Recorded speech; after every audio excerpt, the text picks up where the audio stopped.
ना इसमें देखते हैं पहला इसका क्वेश्चन हम लोग। देखो इसमें जो पहला क्वेश्चन दिया उसको एक बार पढ़ते हैं हम भी। क्या हुआ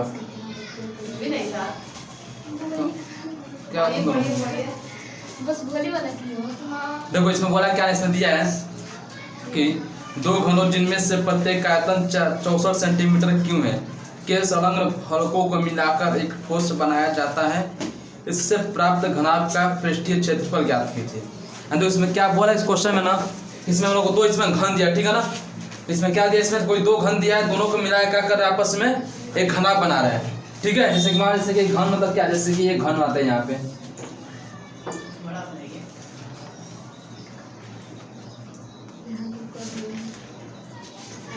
तो बड़ा हो गया ये तो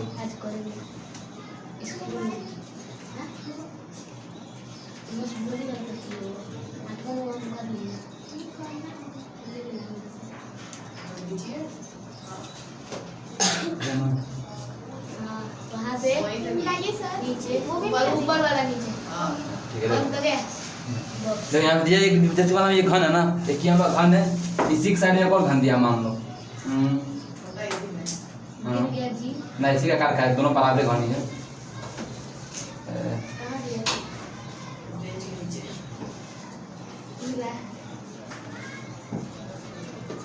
कि दो घन है, ठीक, बोला जिसमें कि जिनमें से प्रत्येक का आयतन 64 सेंटीमीटर क्यों दिया है। देखो बोला क्या, ये जो पहला घन है इसका आयतन कितना दिया है, इसका वॉल्यूम 64 सेंटीमीटर, इसका भी आयतन 64, दोनों का आयतन दिया 64, ठीक। फिर बोला है कि दोनों क्या, दोनों को जब आपस में मिला रहा है, दोनों को मिला रहा है क्या बन रहा है, घनाभ बन रहा है।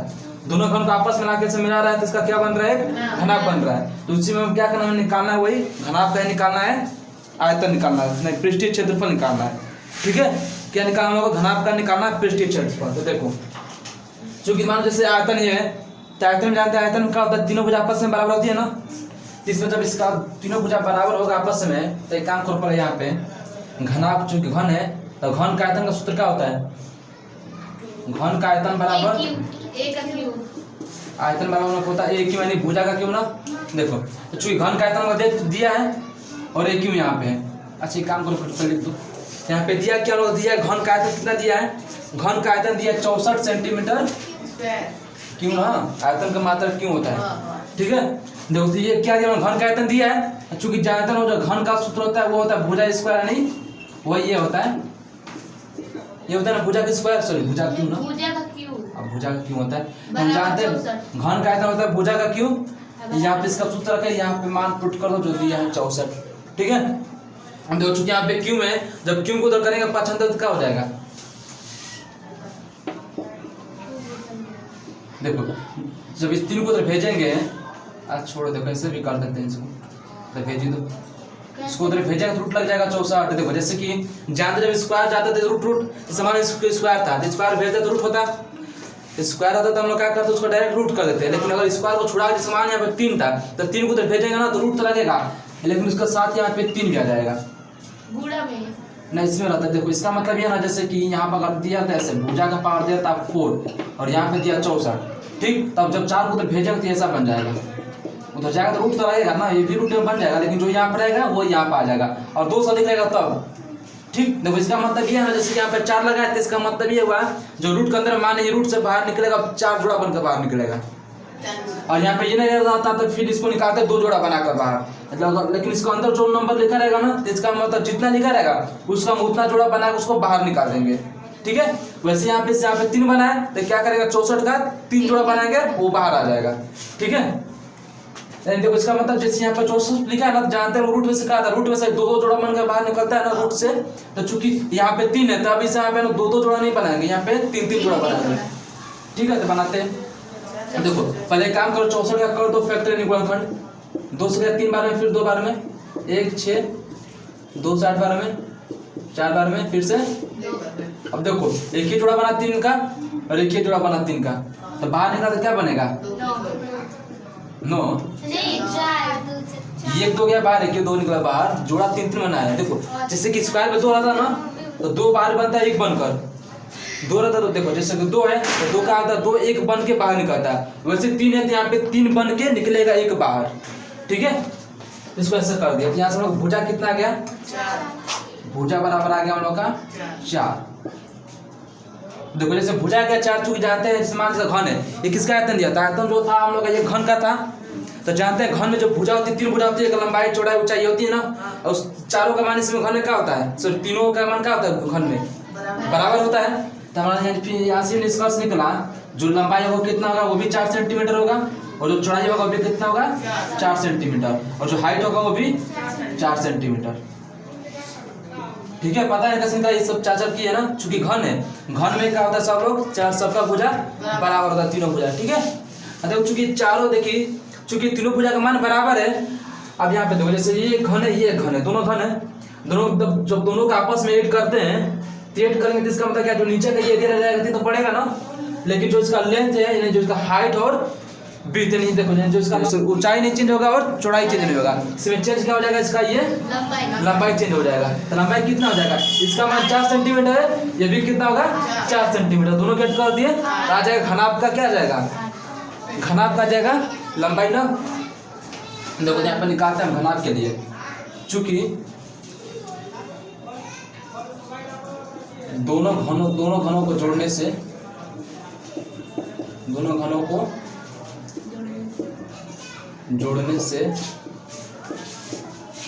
बना आकृति घनाभ है। ठीक है, इसमें क्या किया? दोनों घन को आपस में जोड़ दिए तो बन गया घनाभ। जो घनाभ बन गया तो जानते हैं घनाभ में क्या सेम रहेगा? लंबाई सेम रहेगा, तो लंबाई से अलग हो जाएगा ना, ऊंचाई इसका हाइट नीचे में रहेगा, हाइट कितना रहेगा? 4 सेंटीमीटर रहेगा हाइट 4 सेंटीमीटर रहेगा, और चौड़ाई भी इसका नो चेंज रहेगा, ब्रीथ ये भी रहेगा 4 सेंटीमीटर, लेकिन इसका क्या हो जाएगा? लंबाई लेंथ यानी चेंज हो जाएगा। लेंथ कितना हो जाएगा?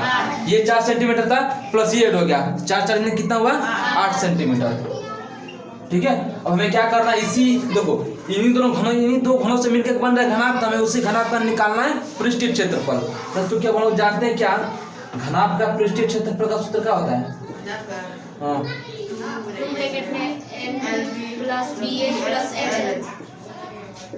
घनाभ का पृष्ठीय क्षेत्रफल का सूत्र होता है ये 2 × AB + BH + H, वही H LH करो।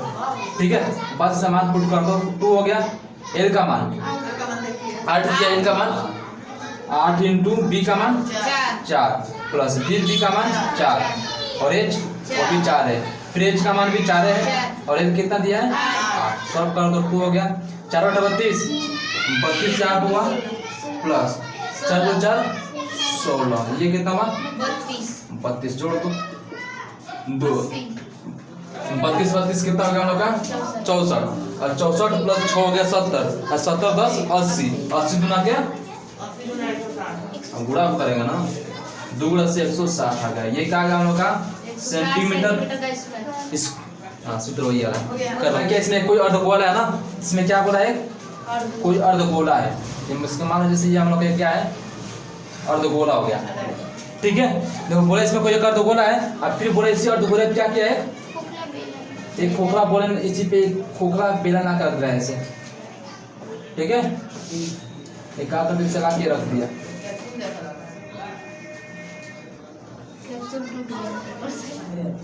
ठीक है, देखो इसमें क्या किया? देखो ये अर्धगोला है, इस पे रखा एक बेलन, और फिर बोले इसमें क्या? अर्धगोले का व्यास दिया ना, कितना दिया इसका व्यास?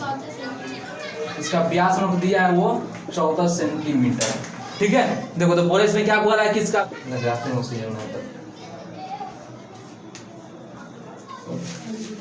और देखो क्या होता है पृष्ठीय क्षेत्रफल? बोलो रोज सब पूछेंगे बताएगा, 1 मिनट जैसे पूछेंगे बताएगा। अर्धगोले का पृष्ठीय क्षेत्रफल का सूत्र में क्या होता है?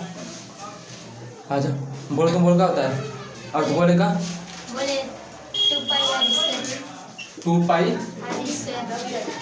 देखो ठीक, ये वाला क्या अर्धगोले का पृष्ठीय क्षेत्रफल है। अब ऐसे मान से पुट कर दो, 2 × पाई का मान 22/7 × r का मान, यहाँ पे 2 इधर था, पाई का मान कितना था? पाई का मान फुट के 22/7, और इसमें त्रिज्या कितना होगा इसका? 7 व्यास है 14 सेंटीमीटर, तो इसका त्रिज्या होगा उसका आधा। तो 7 गुणे 7, एक 7 कट गया तो क्या मिलेगा, कर दो गुणा, 2 गुणे इतना कर दे, 22 गुणे 7 करो 154 बनेगा। 154 गुणे 2, 2 चौका 8, 2 5 10 का 0 80 358 58, ये क्या होगा सेंटीमीटर स्क्वायर। 308 है। तो वही जो भी हो 308 हम बोले हैं, देखो निकल इसका क्षेत्रफल आ गया ना, ये किसका क्षेत्रफल है, अर्धगोले का। अब निकालते हैं हम केवल बेलन का क्षेत्रफल। बेलन का वक्र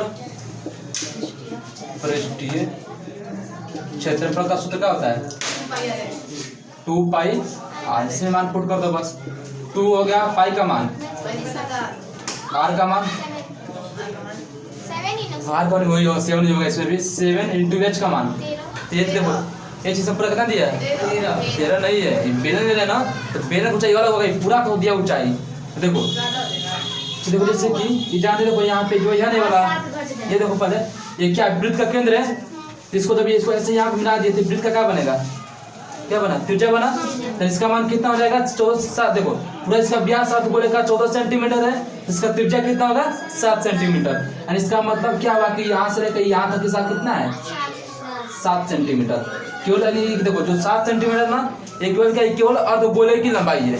और जब निकालेंगे केवल बेलन का लंबाई तो क्या करेंगे, इस पूरे लंबाई में से ये लंबाई माइनस कर देंगे तो कितना आ जाएगा बेलन का लंबाई, 13 से 7 घटा तो 6 सेंटीमीटर यहाँ तक। ठीक है, मान से पुट कर दो, एच का मान 6 कट गया, कितना आया 22 को 6 करो, 6 दूनी का 12 को 2 से लेके 13 132 आएगा। 2 से गुणा किया तो 4 6 2 सेंटीमीटर स्क्वायर। इसका मान है बेलन का वक्र पृष्ठीय क्षेत्रफल। और जो क्या निकालना, कुल निकालता अब यहाँ पे कुल पृष्ठीय क्षेत्रफल, कुल पृष्ठीय क्षेत्रफल क्या हो जाएगा, बेलन का प्लस और अर्धगोले का प्लस। तो अर्धगोला कितना है प्लस, और बेलन का 264, ऐड कर दो 8 4 2 ना, ये 7 हो गया, 2 3 5 सेंटीमीटर स्क्वायर, ये हो जाएगा आंसर। ठीक है, समझ में ना।